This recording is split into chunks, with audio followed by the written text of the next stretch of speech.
हम लोग इसको इंडियन एविडेंस बोलते हैं, भारतीय साक्ष्य अधिनियम 1872।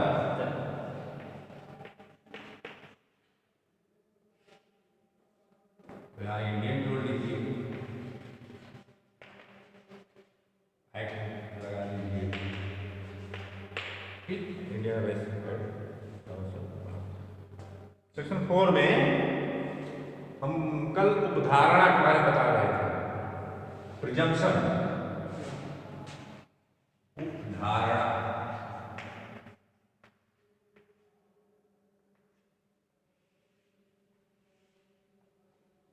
उपधारणा क्या प्रिजम्पशन किया जाएगा, धारणा क्या बनाई जाएगी, उसके 3 पार्ट हैं। नंबर 1 पार्ट है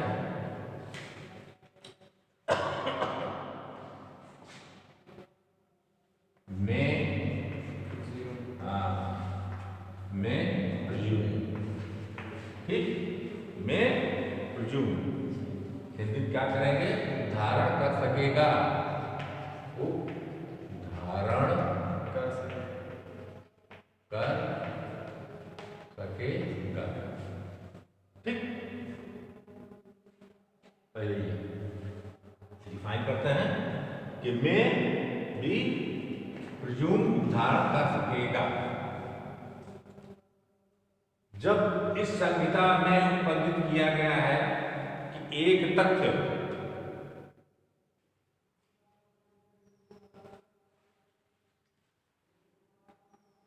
जो उत्पन्नित किया गया है कि न्यायालय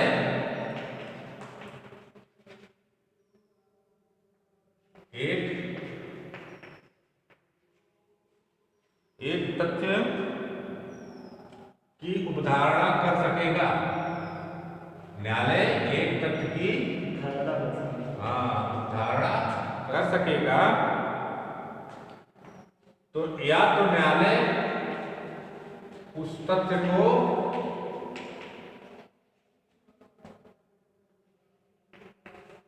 साबित मानेगा या यदि और जब तक वह ना साबित नहीं हो जाता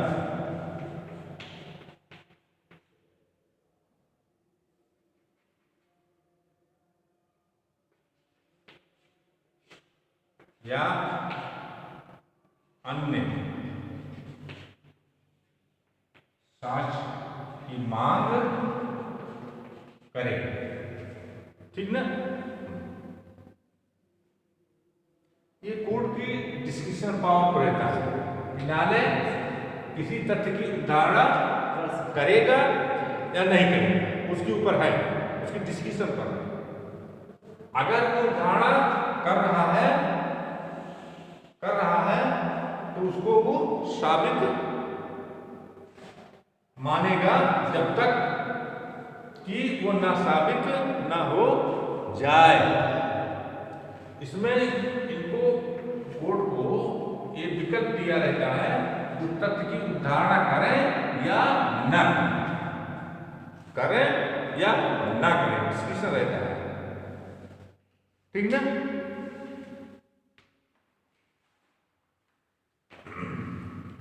और दूसरा है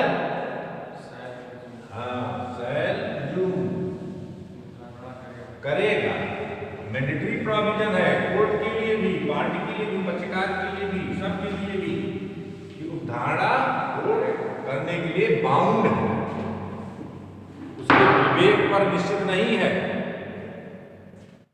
ठीक ना। जहां कहीं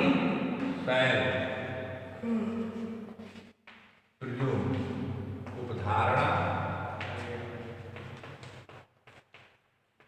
करेगा, वहां न्यायालय को उस तथ्य की धारणा करने के लिए दिवस मैंडेटरी प्रोविजन विधिक धारणा उसको करना ही करना है, उसको इग्नोर नहीं कर सकता। ठीक, जहां कहीं इस अधिनियम जहां रहेगा एविडेंस एक्ट में या वर्णित है या निर्दिष्ट है कि न्यायालय उस तथ्य की अवधारणा करेगा यदि और जब तक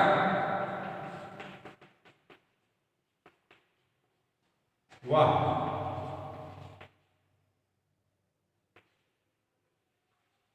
ना साबित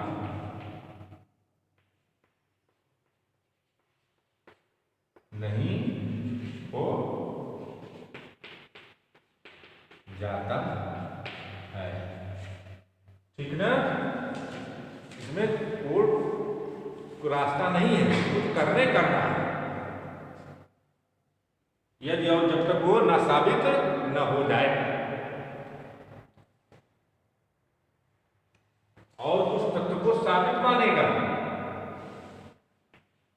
जिसकी अवधारणा करेगा उस तथ्य को साबित भी मानेगा।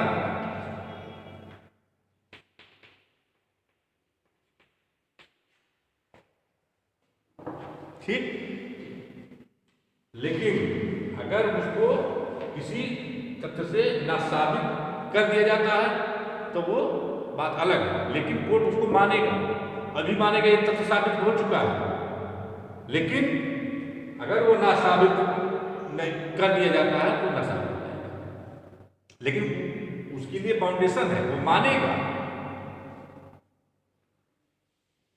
उसमें ये नहीं है कि कोर्ट उसको नहीं मानेगा, तो मानेगा और उसमें कर सकेगा, करेगा या नहीं करेगा वो कोर्ट के ऊपर निर्भर करता है। उदाहरण कर सकेगा कि नहीं कर सकेगा वो कोर्ट फ्री है, लेकिन इसमें कोर्ट फ्री नहीं है, कोर्ट को उसको उदाहरण करना ही करना है जब तक कि वो ना साबित न कर दिया। ये दूसरा हो गया। अब तीसरा सबसे रोचक है, कंक्लूसिव प्रूफ, निश्चायक सबूत।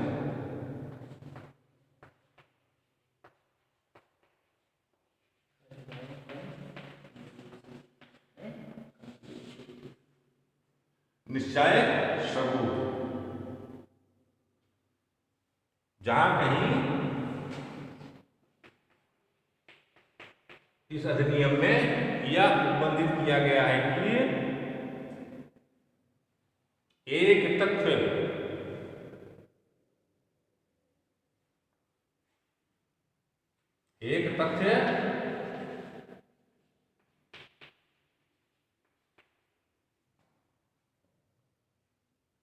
अन्य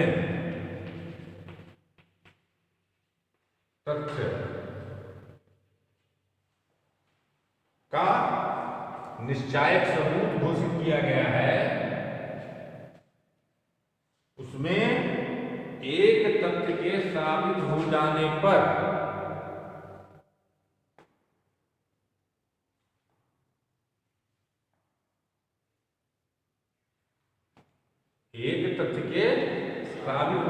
पर उस दूसरे तथ्य को साबित माना जाएगा।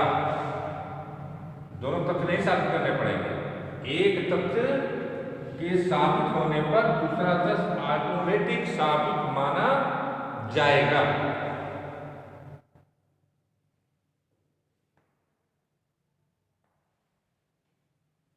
और उसे ना साबित करने के प्रयोजन के लिए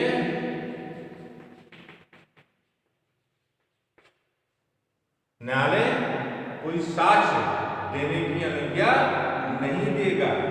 एक तथ्य साबित, ये भी तथ्य साबित, एक तथ्य साबित, ये तथ्य साबित, ये इसका निश्चायक सबूत घोषित कर दिया गया है।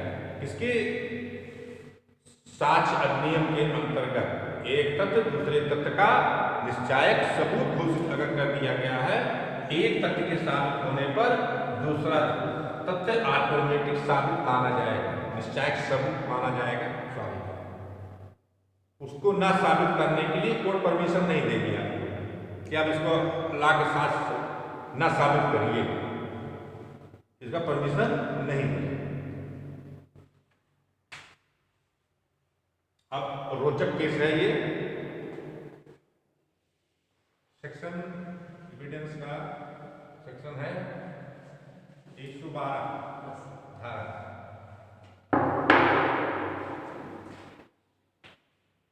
सेक्शन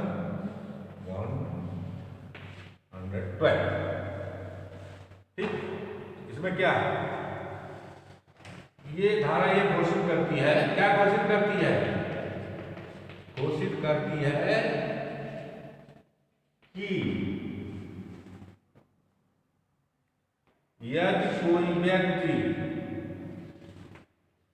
यदि कोई व्यक्ति अपनी माता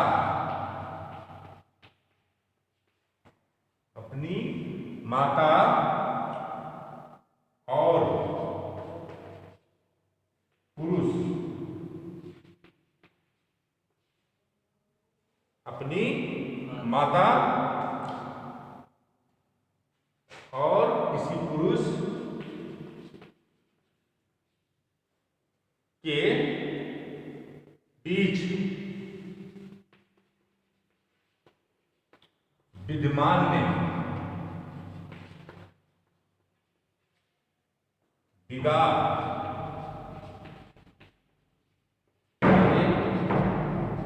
कायम रहते हुए पैदा हुआ है।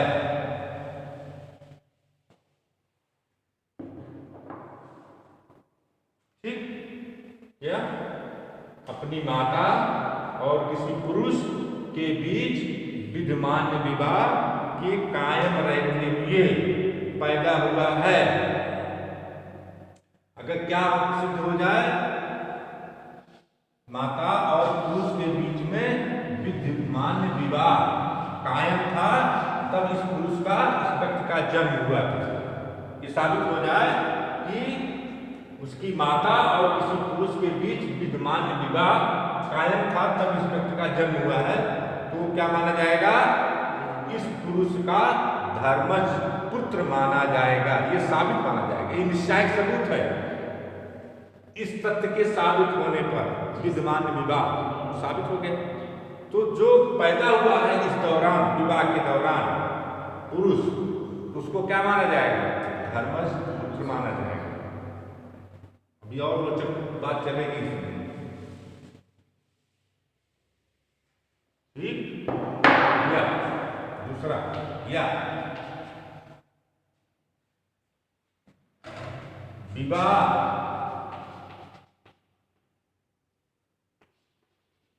विघटन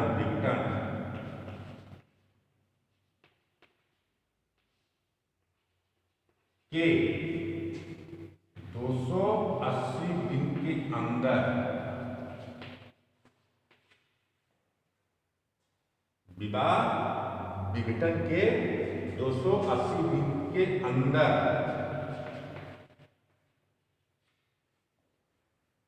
माता के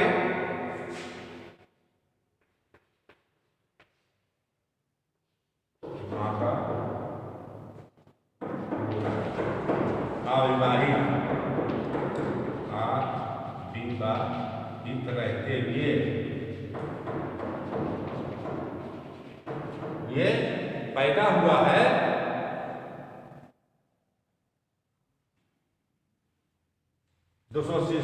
जैसे मान लीजिए विवाह का विघटन हो गया, पुरुष मर गया, तो 280 दिन के अंदर माता के अविवाहित रहने के दौरान जो व्यक्ति पैदा होगा वो पूर्व पुरुष, चाहे वो विघटन पुरुष के मृत्यु, पति के मृत्यु के कारण हुआ, चाहे विवाह विच्छेद के कारण हुआ, जैसे भी हुआ हो, अगर उसका जन्म 280 दिन के अंदर हो रहा है और उस पीरियड में माता अविवाहित थी, तो वो व्यक्ति उस पुरुष का धर्मज पुत्र माना जाएगा। ये इसका निश्चायक सबूत घोषित किया गया है। क्लियर हो गया कॉन्सेप्ट? अब देखिए इसमें बहुत इंटरेस्टिंग केस है।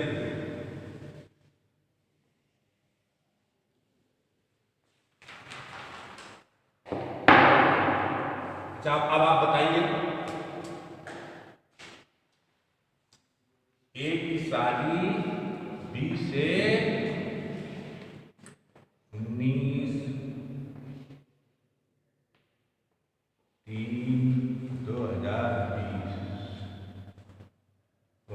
मार्च 2020 में शादी हुई। क्या हुआ? कितना हुआ? ठीक ठीक ठीक, हाँ हाँ, ए की शादी बी से 19/3/2020 में हुई, 19 मार्च 2020 में हुई, और एक पुत्र का पैदा हुआ कब? 19/5/2020। ये बी के बीच एक पुत्र पैदा हुआ, कब पैदा हुआ? 19 मई। सदिया कब हुई? मार्च में। ये किसका पुत्र माना जाएगा? बी का नहीं माना जाएगा। हैं? बी का नहीं माना जाएगा। ये तो ये पुरुष है भैया, ये फीमेल है, ये मेल है। ये पुत्र किसका माना जाएगा? सर ए का माना जाएगा, लेकिन उसके बयान करने देने वाले नो नो नो नो, ये ए का ही पुत्र माना जाएगा, क्योंकि इसका जन्म कब हुआ है? कि जब इनके बीच वैवाहिक विद्यमान विवाह कायम था, तब इसका जन्म हुआ है, इसका पुत्र माना जाएगा। जब तक कि उस प्रश्नगत